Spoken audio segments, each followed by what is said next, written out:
La tentation qu'avait Ève commença par un désir de connaître.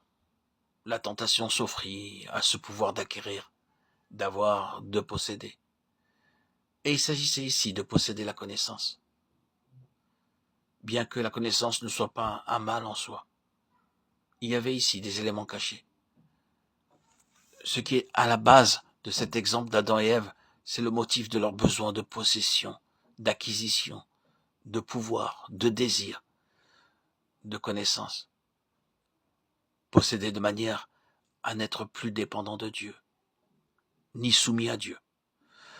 Le dessein caché était d'effectuer un changement de position, d'arriver à une autre position à l'égard de Dieu, au jardin d'Éden. Voilà ce qui se trouve à la base de cette tentation.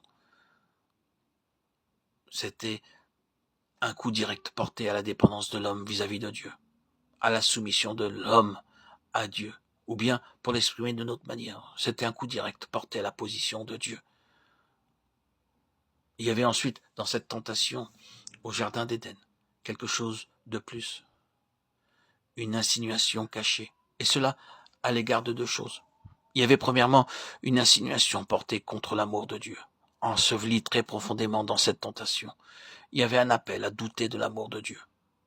L'implication n'était que Dieu qui professait être amour, qui prétendait veiller au bien de ses créatures, les priver réellement de ce qu'il y avait de meilleur, et de plus haut, et de plus plein, qu'il retenait en fait leur vie dans une étroitesse qui n'était pas nécessaire et qui était arbitraire. Dieu n'était pas réellement amour, car un Dieu qui agit ainsi n'est pas amour.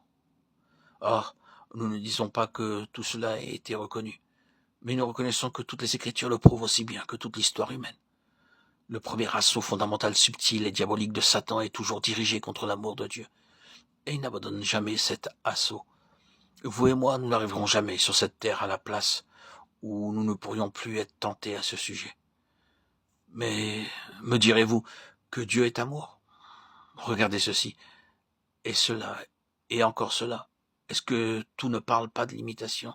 Est-ce que tout ne vous dit pas que vous n'avez pas ce que vous pourriez et devriez avoir? Ensuite, c'était une insinuation faite contre la véracité de Dieu. C'est-à-dire, peut-on savoir si Dieu est vrai? Peut-on réellement se confier à Dieu? Dieu aurait-il dit, maintenant, nous voyons ce qui arriva? À l'heure de la tentation, la bonté de Dieu est toujours mise en doute. Et la vérité de Dieu est toujours mise en question, et tous les autres gages de son amour, de sa véracité, sont toujours voilés. La réponse claire de quelqu'un de vivant et de conscience serait alors « Oh non ». Regardez, regardez partout, nous voyons de tous les côtés des évidences et des preuves de l'amour de Dieu. J'ai beaucoup de preuves de l'amour de Dieu. Si je veux les voir, si j'aime à m'arrêter pour méditer et peser toutes choses. Mais qui d'entre nous a jamais fait cela à l'heure de l'épreuve pour la refuser et en être délivré? N'est-il pas vrai qu'à l'heure de l'épreuve, de la tentation, de la détresse, de l'assaut, toutes les bénédictions que nous avions reçues ont toujours été voilées? D'une manière ou de l'autre, une ombre s'étend sur elles, une nuée, un brouillard, et nous ne voyons plus que notre adversité présente et la difficulté du moment. Nous sommes obsédés et mettons en question l'amour de Dieu, et sa fidélité, et sa vérité. Je crois que c'est la raison pour laquelle Jésus, dans la révélation finale, est appelé le fidèle et le véritable. Apocalypse 19, 11.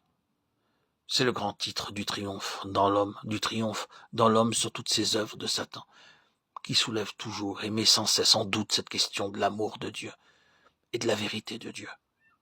Son titre a pour fondation tout ce qui repose derrière des paroles comme celle-ci. Je suis le vivant, j'ai été mort.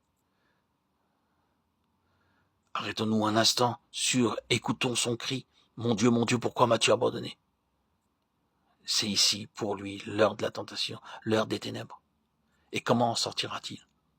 Non pas en acceptant et en nourrissant la suggestion faite par Satan contre la réalité de l'amour de Dieu et de la fidélité de Dieu, mais en triomphant sur toutes ces suggestions et toutes ces insinuations en une heure telle que vous et moi, nous n'en connaîtrons jamais. Il en sort vainqueur et devient la personnification de ses traits, fidèles et véritables. Apocalypse 19, 11.